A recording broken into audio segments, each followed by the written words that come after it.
Shalom, shalom, frères et sœurs en Christ, et bienvenue à la Rhapsodie de ce mardi 7 mars 2023. Rhapsodie écrite par le pasteur Chris Oyakilome, et la lecture vous est offerte par les vérités de l'Évangile. Le thème d'aujourd'hui est « Comprendre la vérité derrière ses instructions ». Et le verset est pris du Proverbe 4, verset 13 qui dit « Retiens l'instruction et ne t'en dessaisis pas. Garde-la, car elle est ta vie. » Alléluia. Le pasteur Christ dit, il est important que vous compreniez la spiritualité des instructions divines. Les instructions divines sont pour votre vie, alors prenez-les toujours au sérieux. Un manque de compréhension de vérité spirituelle et de laisser aller à la colère ont conduit Moïse à une grave erreur qui lui a coûté la position de conduire les enfants d'Israël dans la terre promise.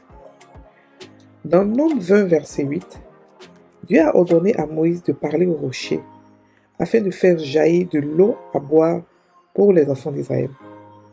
Mais lorsque Moïse est arrivé au rocher, au lieu de parler au rocher comme Dieu l'avait demandé, Moïse a frappé le rocher avec son bâton. L'eau est bien sortie, mais Dieu était mécontent de Moïse. Alléluia. Une instruction précédente parvenue à Moïse dans Exode 17, verset 6, était qu'il frappe le rocher pour que ça produise de l'eau. Ce qu'il a fait, et de l'eau en est sortie. Mais cette fois, le rocher ne devait pas être frappé une seconde fois, parce que ce rocher était Christ. On peut le lire dans 1 Corinthiens 10, verset 4. Christ ne devait être frappé qu'une seule fois. Après cela, vous le parlez pour avoir tout ce que vous voulez. Alléluia. Bien que Moïse ait désobéi, en frappant 2 fois le rocher, de l'eau en est sortie. Mais cela n'a pas produit le résultat que Dieu voulait. Ceci nous dit quelque chose. Ce qui compte, ce n'est pas le résultat de ce qu'on veut. C'est ce qui soit bon aux yeux de Dieu. La paix, le Père est-il satisfait, pardon. Les choses que nous lisons dans les Écritures sont destinées à notre instruction. On peut le lire dans Romains 15, verset 4. Pratiquez la compréhension spirituelle, la sagesse spirituelle et la marche dans l'esprit. C'est votre appel. Ce n'est qu'en vivant de cette manière que nous pourrons faire plaire au Seigneur en toutes choses. Comprenez la vérité derrière ces instructions et mettez-les en pratique. Alléluia. Alléluia. Fin de la Rhapsodie. Alors, le pasteur nous explique quelque chose de vraiment important que nous devons tous comprendre parce que il y a des confusions dans le corps du Christ. Comprendre la vérité derrière les instructions. Il y a des personnes qui disent par exemple que on utilise le sang de Jésus et on a des résultats. Mais est-ce que c'est la volonté de Dieu? Est-ce que c'est ce que Dieu veut pour nous? Est-ce qu'il nous a instruit de prendre le sang de Jésus pour pouvoir faire des choses? C'est-à-dire qu'on n'a pas compris le sens spirituel derrière l'instruction qu'il a donnée, qui est de prendre le nom de Jésus au lieu du sang de Jésus. Pourquoi on vous dit que ça marche, mais c'est pas le fait de marcher qui est important, non. Est-ce que c'est l'instruction que Dieu a donnée? Et c'est la faute que Moïse a fait. Moïse était sous pression des enfants d'Israël. Ils lui ont fait pression. On a besoin d'eau. Donne de l'eau. Donne. Ils l'ont stressé. Et le stress a fait qu'il a oublié l'instruction. Il a tapé le rocher 2 fois. Et l'eau est sortie. Ils ont été apprivoisés. Ils ont bu de l'eau. Mais Moïse, on a payé les frais. Parce que le rocher était Jésus. Il n'avait pas le droit de pouvoir frapper le rocher 2 fois. C'était une instruction derrière. C'est-à-dire qu'il devait comprendre derrière quelle est la signification en fait de ce rocher. Soit il ne l'a pas compris, ou soit il a compris ou il a négligé. Il n'a pas compris que ce rocher-là était tout l'amour de Dieu dans un seul rocher. C'est-à-dire que personnalisé en Jésus. Donc Jésus ne devait pas souffrir 2 fois, ni être frappé 2 fois. Donc il n'a pas suivi les instructions et ça lui a coûté cher. Alléluia. Et à cause de cela, il n'a pas pu entrer dans la terre promise. Et c'est Josué qui a amené les gens dans la terre promise. Il est mort avant la terre promise. Donc, avec tout ce qu'il a eu, il a fait comme qu'il a fait comme exploit avant, tout ce qu'il a fait, tout ce qu'il a eu comme patience, à cause de ce moment-là seulement. Parce qu'il n'a pas saisi la portée spirituelle de ce que ça voulait dire. Il n'a pas pu entrer dans la terre promise. Alléluia. Il est important que nous puissions comprendre les instructions et comprendre la signification qui est derrière l'instruction, la signification spirituelle. Il faudrait que nous puissions avoir la sagesse, l'intelligence spirituelle pour comprendre l'instruction, le côté spirituel derrière chaque instruction. Par exemple, comme ça, Moïse a donné la loi aux Israéliens. Les Israéliens ont vu derrière la loi une loi. Ils n'ont pas compris l'amour qui est derrière la loi. Ils n'ont pas compris que la loi a une signification spirituelle. Ils ont pris la loi littéralement. Ils n'ont pas pu la supporter. Ils n'ont pas pu la comprendre. Ils n'ont pas pu l'obéir.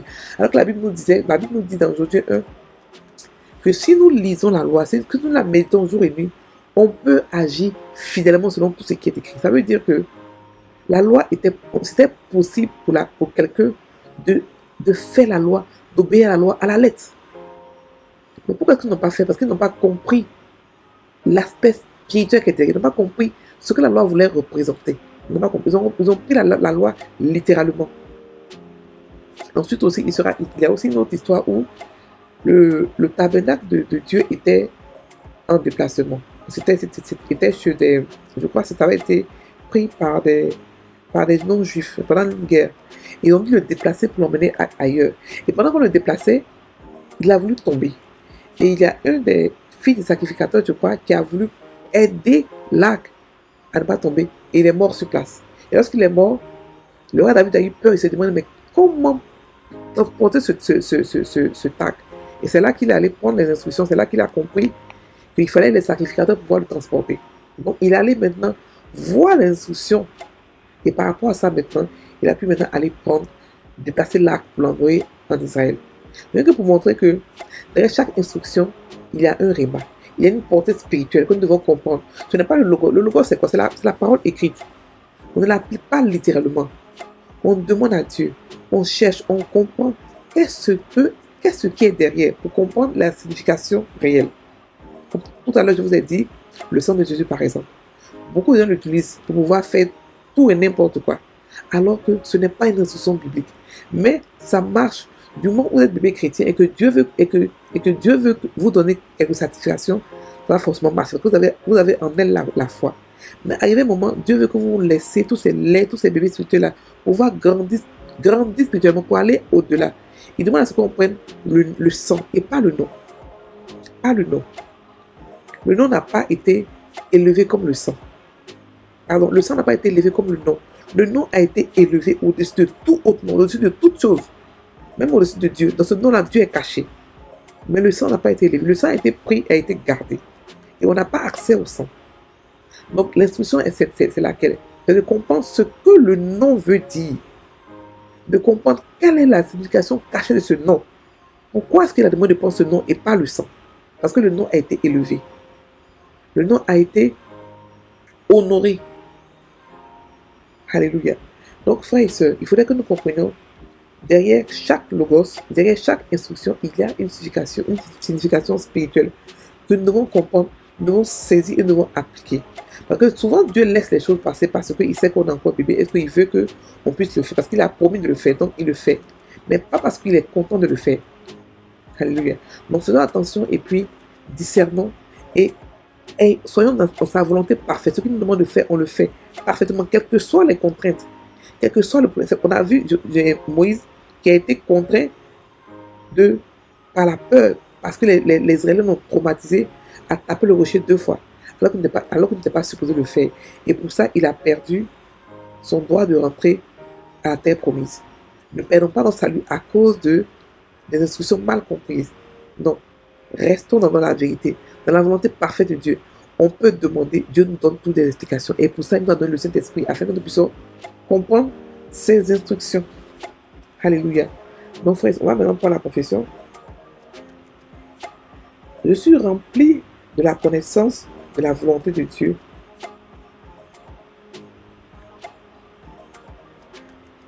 En toute sagesse et intelligence spirituelle. Je marche d'une manière digne du Seigneur. Je lui suis agréable. Je suis fructueux en toute bonne œuvre.